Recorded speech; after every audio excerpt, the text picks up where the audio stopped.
I'm Zach Hall, reporter for DTV's Most Wanted, and it's very rare here at DHS to hear about a kidnapping within our own halls. But recently, one has come to our attention.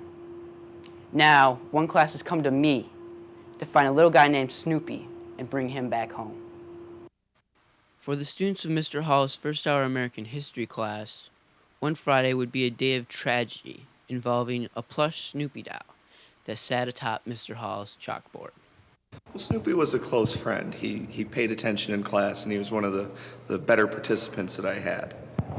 But these happy moments would come to an end when one day Snoopy had suddenly vanished from class. When you first arrived in the class, how did you notice that Snoopy was gone?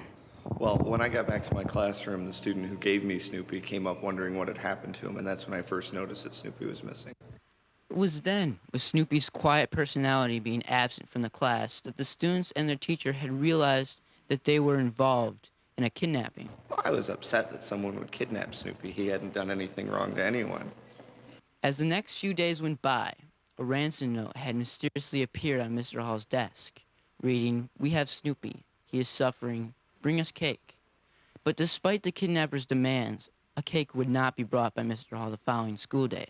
Now, weeks later, Snoopy is still in possession of his kidnapper, with a number of people believed to be possible suspects. In particular, Zach Johnson and his two alleged accomplices, Sean Gray and Ron Noble, all students of the same first-hour class that Snoopy was stolen from. And when asked who they thought had stolen the doll, the three student suspects answered, Mr. Hall. Mr. Hall. It's Mr. Hall.